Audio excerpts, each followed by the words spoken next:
Wouh! Bon matin tout le monde, ça va bien?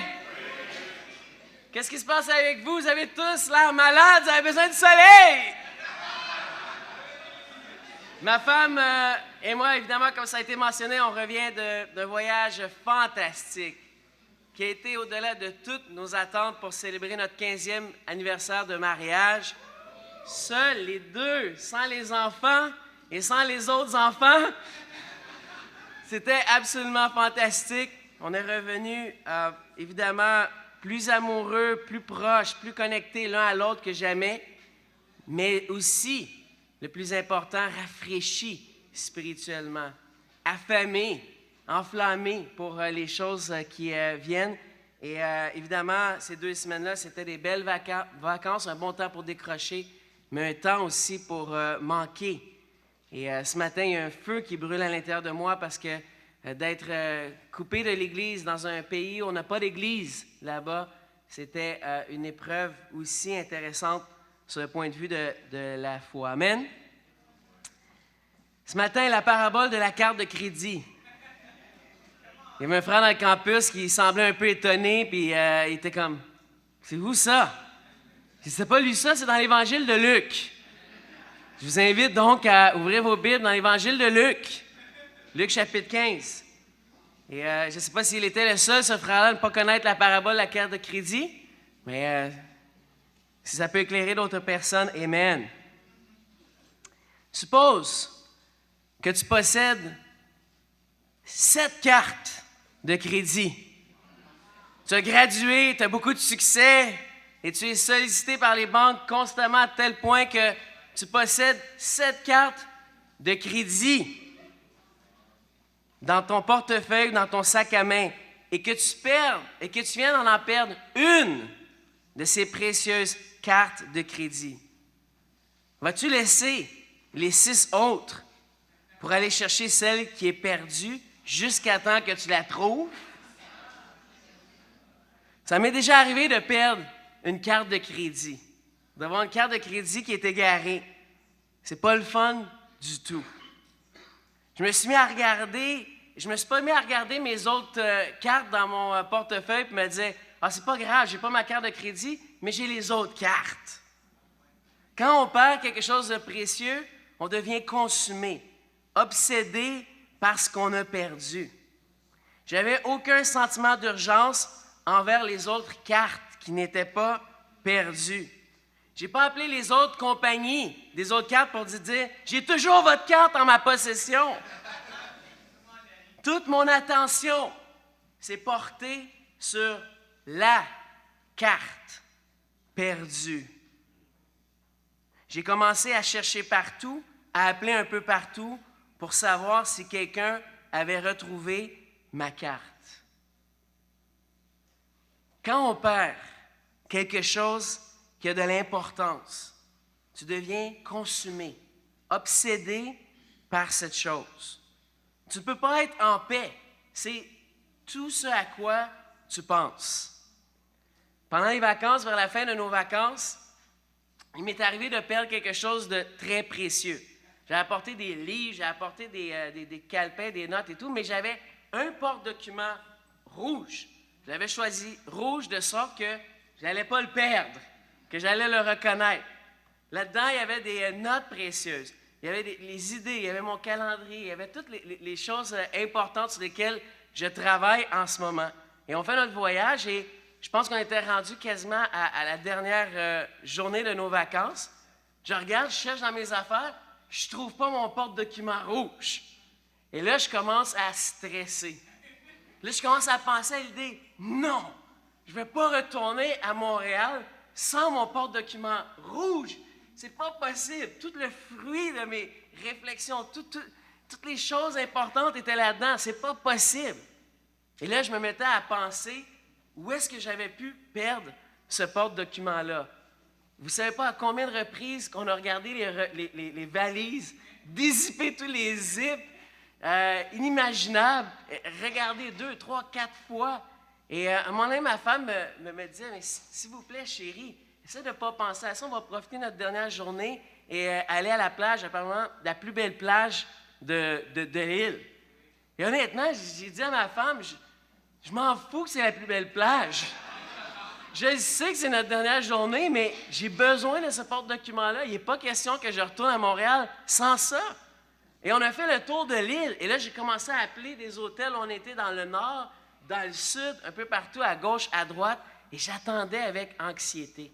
Et finalement, un monsieur, on avait loué une chambre, nous rappelle pour dire « J'ai votre porte-document ».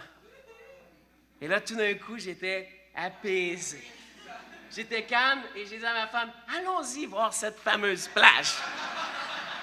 Et après de passer la journée à la plage et à prendre beaucoup de soleil, d'habitude, je veux rester le plus longtemps possible. J'ai dit, bon, OK, là, c'est le temps d'aller chercher mon porte-document. Et là, on s'en va en route et on s'en va vers le dit petit hôtel. Et là, on arrive, le monsieur attendait, il était sur une chaise à l'extérieur. Puis là, je descendais, puis là, on regardait. Tu sais, ça fait 2 jours que tu cherches, là, puis là, tu l'attends. Puis là, je voyais il y avait effectivement quelque chose de rouge sur la chaise. Donc, mon cœur était dans l'allégresse de plus en plus. Quel beau voyage, quelle belle fin de voyage. Et là, plus qu'on approchait, ma femme, elle regarde, elle dit, « C'est pas ton porte-document? C'est pas le même rouge? » Là, je suis comme, « Oh! Oh! » Là, tout d'un coup, la dernière journée à la plage, tout était envolé. C'est comme, non, je peux pas croire.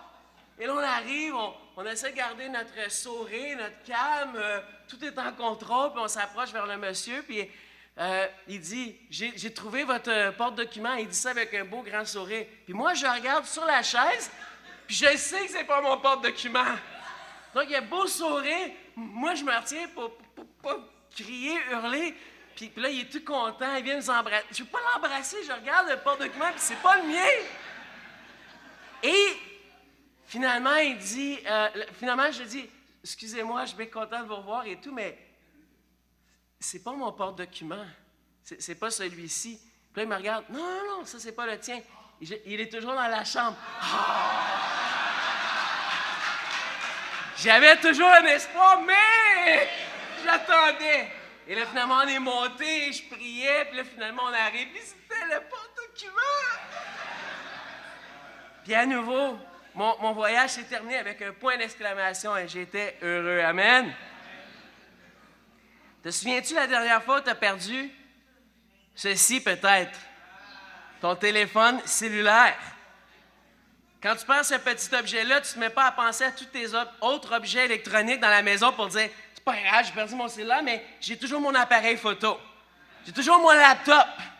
J'ai toujours mon lecteur DVD. C'est pas grave. » Quand on perd son téléphone cellulaire, tout d'un coup, on devient obsédé, consumé par « Il est où mon téléphone? » Et la première chose qu'on fait, c'est on appelle son téléphone. Et il sonne, puis on laisse un message, puis ça ne répond pas. Ça, c'est bien plate. Ou si quelqu'un répond à ton téléphone, tu dis « T'es où? » Mais vous comprenez le point ici. Quand tu perds quelque chose qui est précieux, tu es en mission. Pourquoi? Parce que tu as perdu quelque chose d'important. Ce matin, j'ai une question pour l'Église. En tant qu'Église, quelle est notre obsession? L'Église du Christ de Montréal est préoccupée par quoi en ce moment? Sommes-nous préoccupés par des choses futiles ou les mêmes choses qui préoccupaient notre Seigneur Jésus? Regardez avec moi en Luc chapitre 15. Et ce matin, je veux vous inviter non pas à l'Église du Christ de Montréal, mais la véritable Église du Christ, celle de Jésus. Amen? Luc chapitre 15, verset 1. Tous les péagers. Des fois, quand on lit la Bible, on n'est pas habitué, il y a des mots comme ça qu'on lit, c'est quoi ça? Et papa l'a demandé, de poser la question, c'est la première fois que vous entendez ce mot-là. Moi, quand je suis venu à l'église, la première fois que j'entendais ce mot-là, je n'étais pas trop certain c'était quoi. En fait, la première fois, je pensais que c'était un péager, c'était un payeur de taxes. En fait, un péager, c'est le contraire du payeur de taxes, c'est le collecteur d'impôts. Et à l'époque, les péagers n'avaient pas bonne réputation. Il n'y avait malheureusement pas de commission Charbonneau à cette époque-là. Mais s'il y en avait eu une, les péagers, c'est certain qu'ils auraient été sur le feu rouge.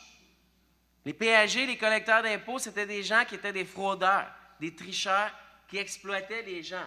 Donc, ça dit ici, donc, ces gens de mauvaise réputation qui aimaient l'argent, les fraudeurs, et les pécheurs. Les pécheurs, ça rentre les gens qui aiment la débauche, l'alcool, peut-être l'adultère, ainsi de suite. Des pécheurs, ceux qui ont mauvaise réputation, ceux qui ne vont pas à l'église habituellement, s'approchaient de Jésus pour l'entendre. Les pharisiens et les scribes murmuraient et disaient, « Celui-ci accueille des pécheurs et mange avec eux. » Ce passage incroyable où on voit quelle était la véritable Église de Christ au premier siècle. Ceux qui se rassemblaient autour de Jésus étaient des pécheurs, étaient des collecteurs d'impôts, étaient des personnes qui avaient une mauvaise réputation. Et première chose que j'aimerais mentionner ce matin, peut-être certains d'entre vous, je vois des nouveaux visages. Vous venez pour la première fois ou dans les toutes premières fois. Je ne sais pas pour vous, mais moi, la première fois que j'ai visité cette église, je ne me sentais pas tout à fait à ma place. Dès les premières minutes, avant même que ça commence et avant même que j'entends les beaux chants et ainsi de suite, j'étais embarrassé par ma tenue même. J'étais arrivé à l'église très dépeigné, amoché d'une nuit qui avait duré très longtemps et un gros party. J'avais un T-shirt noir avec des têtes de squelettes un peu partout. Et là, quand je suis arrivé, j'ai dit, pourquoi j'ai mis ça? Tu sais, tu rentres dans un lieu, tu sens qu'il y a de la lumière, tu sens qu'il y a quelque chose de beau, magnifique qui se passe. Puis là, tout d'un coup, tu deviens conscient de toi-même. Puis là, je sentais juste une chose, tout le monde me regarde, tout le monde me regarde, tout le monde... Je suis sûr que tout le monde a vu mon T-shirt. Pourquoi j'ai mis ça? Et j'étais là, puis pour moi, c'était une expérience spéciale. L'église où j'ai été, il ne fallait pas faire trop de bruit, pas pointer du doigt, rester tranquille.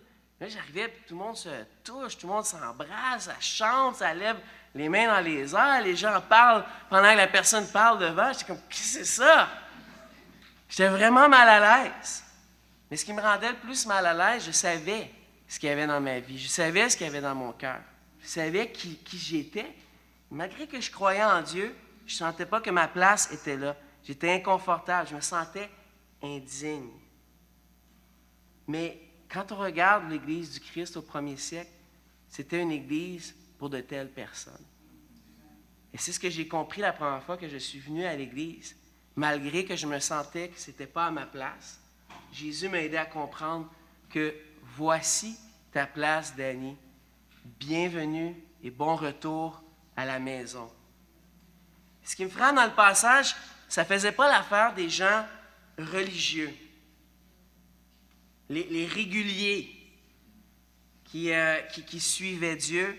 On voit que les personnes qui vivaient dans le droit chemin regardaient ceci, particulièrement les dirigeants, et murmuraient contre Jésus. Comment Jésus, s'il est le prophète, s'il est envoyé de Dieu, peut-il être entouré par une gang de losers, par une gang de gens faibles, par une gang de personnes qui ont plein de péchés et plein de fautes dans leur vie?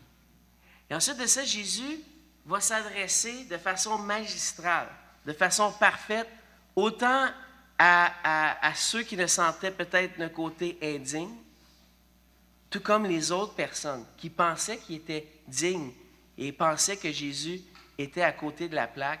Il va adresser des histoires absolument incroyables. Regardez avec moi au verset 3. Vous êtes avec moi? Mais il leur dit cette parabole.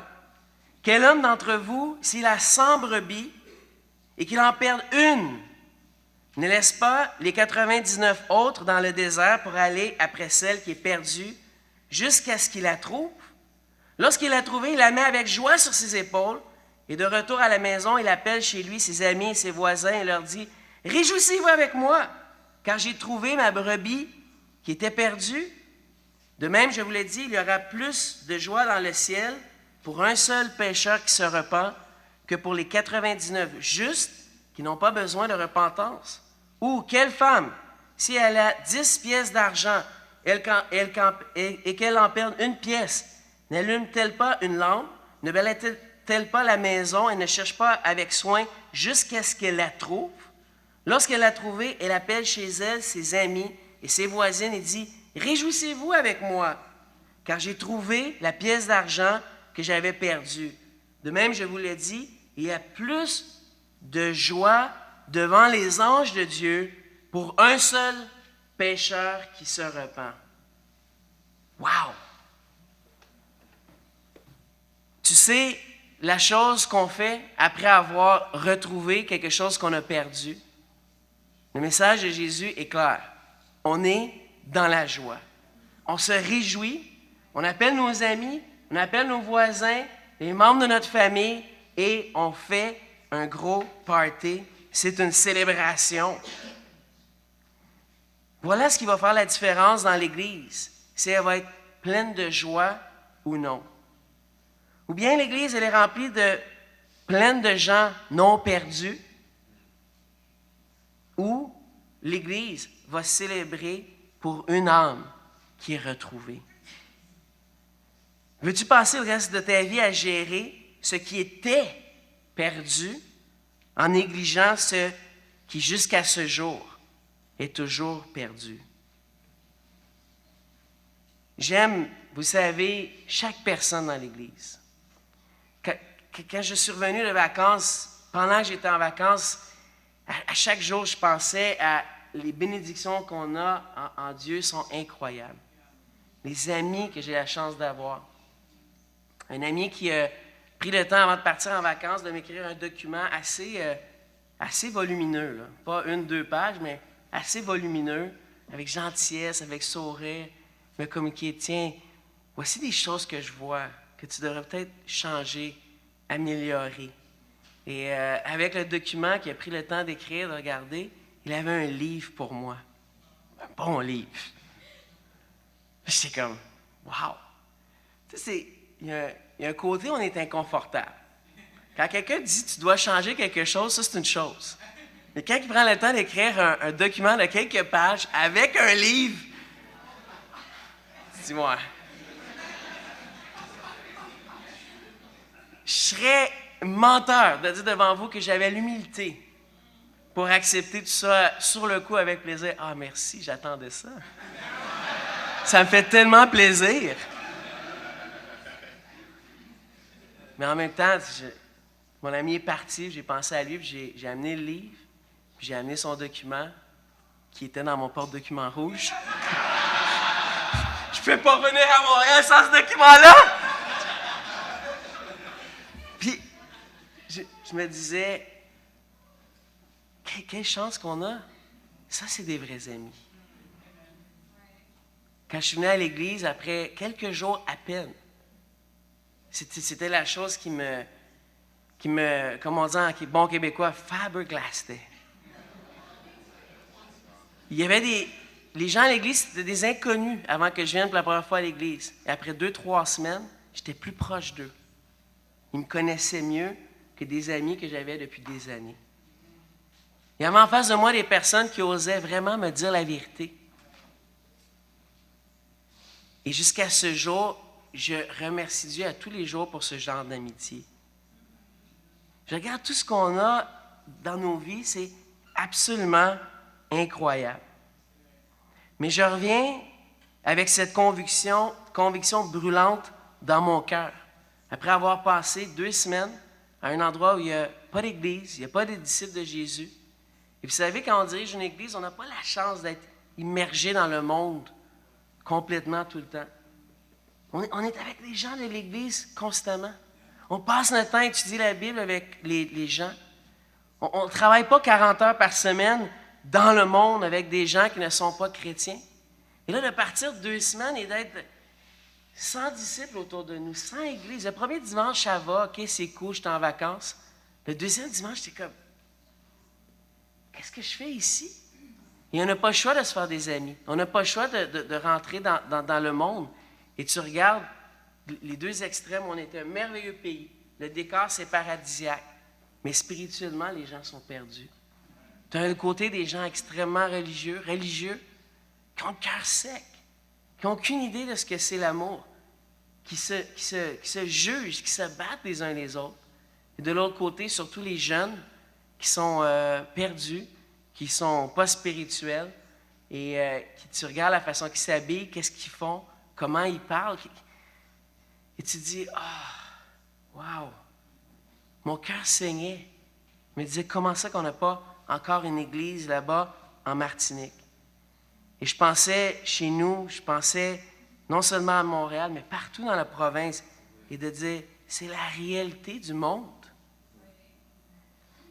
Et je suis revenu avec la résolution suivante.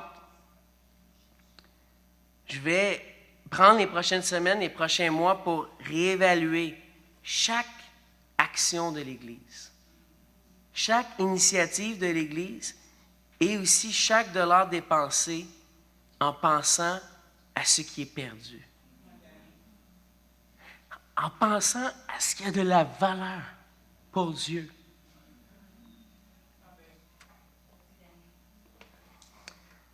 L'histoire devient plus personnelle à partir du verset 11.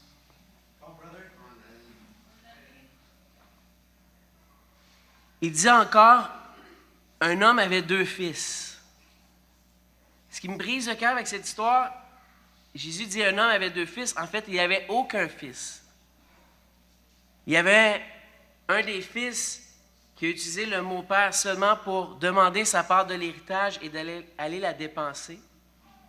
Puis un autre qui n'était pas capable de prononcer ni le nom père, ni le nom frère. Le plus jeune dit à son père, « Mon père, donne-moi la part de la fortune qui doit me revenir. » Et le père leur partagea son bien. Peu de jours après, le plus jeune fils rassemblait tout ce qu'il avait et partit pour un pays lointain où il dissipa sa fortune en vivant dans la débauche. Lorsqu'il eut tout dépensé, une grande famine survint dans ce pays et il commença à manquer de tout. Il se lia avec un des habitants du pays qui l'envoya dans ses champs faire paître les pourceaux. Il aurait bien désiré se rassasier des caroubes que mangeaient les pourceaux, mais personne ne lui en donnait. Rentré en lui-même, il se dit, « Combien d'employés chez mon père ont du pain en abondance, et moi ici, je péris à cause de la famine. Je me lèverai, j'irai vers mon père et lui dirai, « Père, j'ai péché contre le ciel et envers toi. Je ne suis plus digne d'être appelé ton fils. Traite-moi comme l'un de tes employés. » Il se leva et alla vers son père. Comme il était encore loin, son père le vit et fut touché de compassion. Il courut, se jeter à son cou et l'embrassa. Le fils lui dit, « Père, j'ai péché contre le ciel et envers toi. Je ne suis plus digne d'être appelé ton fils. » Mais le père dit à ses serviteurs, « Apportez vite la plus belle robe et mettez-la lui. Mettez-lui une bague au doigt et des sandales pour ses pieds. Amenez le veau gras et tuez-le. Mangeons et réjouissons-nous. Car mon fils que voici était mort et il est revenu à la vie. Il était perdu et il est retrouvé. » Et il commença à se réjouir. Or, le fils aîné était dans les champs. Lorsqu'il revint et s'approcha de la maison, il entendit de la musique et des danses. Il appela un des serviteurs et s'informa ce qui se passait. Ce dernier lui dit, « Ton frère est de retour, et parce qu'il a été rendu et en bonne santé, ton père a tué le veau gras. » Il se mit en colère. Il ne voulut pas entrer. Son père sortit pour l'y inviter. Alors il répondit à son père, « Voici, il y a tant d'années que je te sers. Jamais je n'ai désobéi à tes ordres. Et à moi, jamais tu n'as donné un chevreau pour me réjouir avec mes amis. Mais quand ton fils que voilà est arrivé, celui qui a dévoré ton bien avec des prostituées, pour lui, tu as tué le veau gras. Toi, mon enfant, lui dit le père, tu es toujours avec moi, et tout ce que j'ai est à toi. Mais il fallait bien se réjouir et s'égayer, car ton frère que voilà était mort et il est revenu à la vie. Il était perdu et il est retrouvé. Ni la brebis, ni la pièce d'argent au début du chapitre étaient responsables de leur perte. Jésus montre ici qu'il n'excuse pas complètement ceux qui s'apprêtent à défendre. Ce sont bien des coupables, gravement coupables, mais ils se sont repentis. Pense à la faute de ce fils. Ce jeune homme va vers son père un jour et lui dit, « Tu sais, la part d'héritage qui doit me revenir un jour, je le veux tout de suite. Donne-moi ma part. » La plupart d'entre nous, on n'a pas nécessairement des parents extrêmement riches et tout. La plupart des parents, quand ils vont mourir, la plupart des choses qu'ils vont léguer, c'est leur maison. Ils ont chèrement travaillé, œuvré pendant toute leur vie. Ça vaut quoi une maison? 300 000? 400 000? Donc, il y avait 2 fils. La règle dans le monde juif, à l'époque, le fils aîné avait une double part. Donc, imagine que la maison vaut 300 000. 200 000 revenaient au frère aîné. Le petit-fils, lui, avait 100 000. Il s'en va vers son père et il lui dit, « Réhypothèque ta maison. Je veux mon 100 000 tout de suite. » Et il a pris l'argent et il est parti. Parti loin, très loin. Et qu'est-ce qu'il a fait? Il a tout dépensé et surtout, il s'est dépensé lui-même. Ce qui est touchant dans l'histoire, Jésus nous parle que le Père n'essaie pas de retenir ce jeune homme fou. Il ne tente aucune démarche pour le ramener de force. Par contre, qu'est-ce qu'il fait? Il l'attend, en espérant que la souffrance fera un jour son œuvre. Et on voit dans l'histoire, le jeune homme, c'est la faim, l'estomac vide qui l'a amené à réfléchir. Mais si on lit bien, c'est surtout le souvenir de son père qui l'a sauvé, qui lui a fait sentir l'étendue de son malheur et de la gravité de son péché. Toi, ce jeune homme avait ni tué ni volé, mais son péché était le suivant. Il avait brisé le cœur de son père. Il avait méprisé son amour et surtout, il avait méconnu ses privilèges. C'est quoi revenir à la vie? Jésus est en train d'expliquer comment on revient à la vie. C'est tout simplement reconnaître l'amour du Père. Si ce jeune homme avait juste eu faim à un moment donné, dit « j'ai besoin de l'aide », il ne serait jamais revenu à la vie. Il est revenu à la vie parce qu'il s'est souvenu de l'amour de son Père. Et quand il s'est souvenu de l'amour de son Père, il a eu la conviction de revenir. Au verset 17, ça dit « Je péris ici, loin, j'ai rien à manger. » Mais en fait, le jeune homme était déjà mort aux yeux de son père. Il ne se croyait pas perdu, il ne savait même pas qu'il était mort. Les morts ne sentent pas qu'ils sont morts. Je me souviens, après la première semaine d'être venu à l'église, on m'avait proposé d'étudier la Bible, ce que je vous conseille très fortement de faire. Je pensais que la Bible, c'était compliqué, difficile à comprendre, non pratique, complètement dépassé. Et après une semaine ou 2 d'études avec des gens merveilleux, mon esprit était complètement changé, mon cœur était transformé. Mais, une des choses qui me fascine le plus, il y avait une étude où on me posait la question suivante. Es-tu dans la lumière ou dans les ténèbres d'un point de vue spirituel? D'une autre façon de parler, es-tu en vie spirituellement ou tu es mort? Et honnêtement, je savais qu'il y avait des choses que je ne faisais pas bien dans ma vie. Mais de reconnaître, de comprendre que j'étais mort, séparé, je n'étais pas capable de dire ça. Et quand on a fait l'étude, on a regardé les Écritures, mon cœur a brisé complètement. Et j'ai vu, des gens m'ont aidé à voir que j'étais mort spirituellement. Et c'est ce qui s'est passé avec ce jeune homme. Quand il est rentré en lui-même, qu'il a fait cette introspection, c'était le moment critique pour lui dans sa vie. Et ce matin, peut-être, une des raisons pourquoi il t'a poussé à venir ici, c'est justement parce que tu as commencé ce processus d'introspection. Parce qu'il t'arrive d'avoir des moments de lucidité, d'être rentré en toi-même et de voir qu'il y a quelque chose qui cloche, qui ne va pas bien.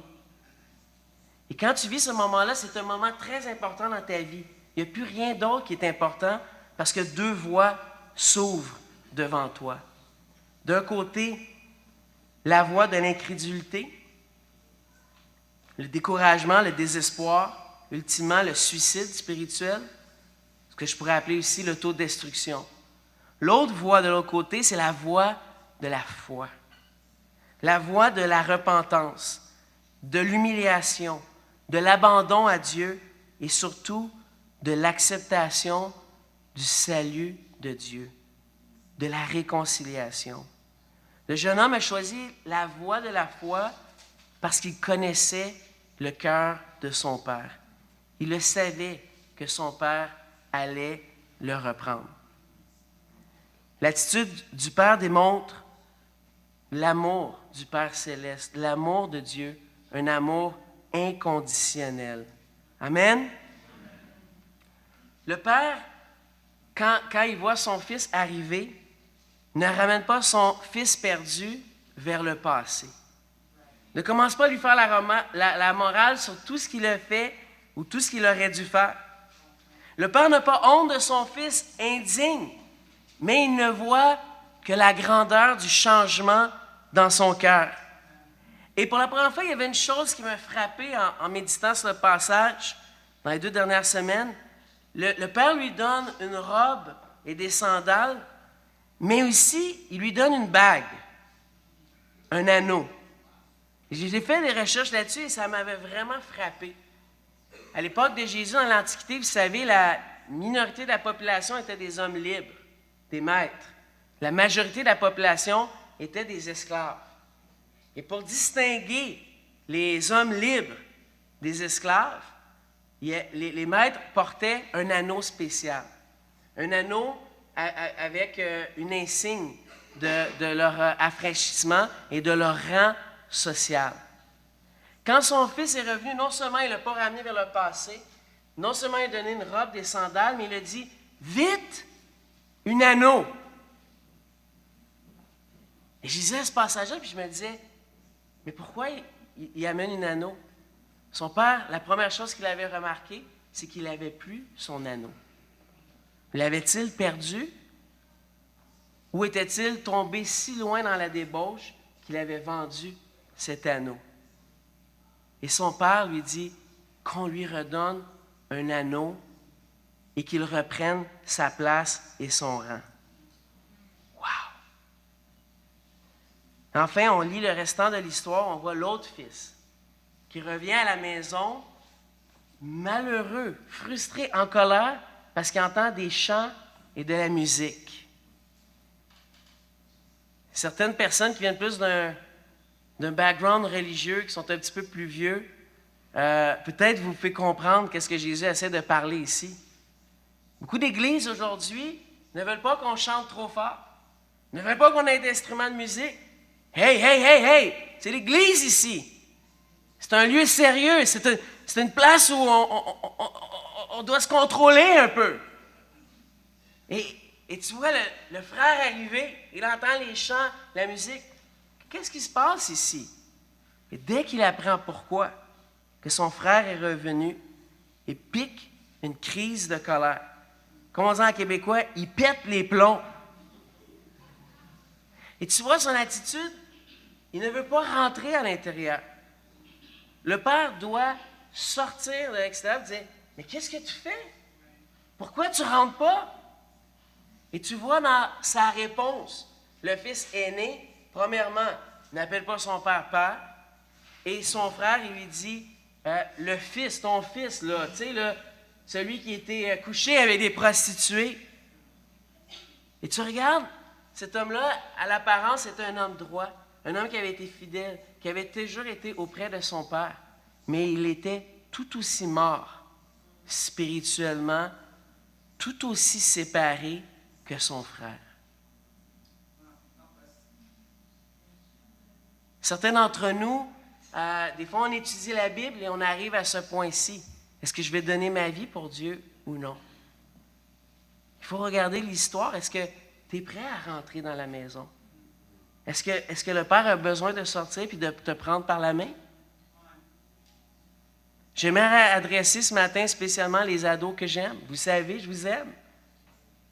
Je sais que c'est un temps spécial dans votre vie, mais quelle va être votre attitude? Qu'est-ce que vous allez faire avec les plus belles années de votre vie en ce moment? Avoir le courage, faire confiance à Dieu, rentrer ou rester à l'extérieur? Certains d'entre nous, vous le savez, on a été baptisés. On a été baptisés il y a bien longtemps. Et tu peux peut-être penser, moi je suis déjà dans la maison, je suis déjà là. Mais par la façon de penser, par l'état de notre cœur, on peut se poser la question, est-ce que je me vois dans cette histoire? J'adore, et c'est là où Jésus est le maître pour moi. Jésus conclut sa parabole de façon abrupte, sec. C'est un peu comme quand tu vois un film, ça t'est arrivé des fois de voir un film, puis là tout d'un coup il y a une fin qui arrive, bing, bang, bang, boum. Puis là t'es comme une claque sur la gueule, tu dis, ah, c'est fini. Puis, tu sais, quand l'histoire est finie, mais tu ne sais pas qu'est-ce qui vient après. Tu sais, le réalisateur veut que tu devines, que tu termines ton scénario dans ta tête. C'est exactement ce que Jésus fait. Le père vient parler au fils aîné, puis il lui parle, puis il arrête l'histoire-là. Tu veux savoir qu'est-ce qui se passe après? Pourquoi Jésus fait ça? Il laisse à ses auditeurs religieux le soin de donner la réponse du fils aîné. A-t-il persisté à ne pas vouloir entrer? Ou bien a-t-il compris et accompli son devoir à l'égard de son père et de son frère? À nous de répondre à notre tour aujourd'hui, maintenant, et de décider si nous savons épeler les doux noms Père et Frère. Merci beaucoup de votre écoute. Bonne semaine tout le monde.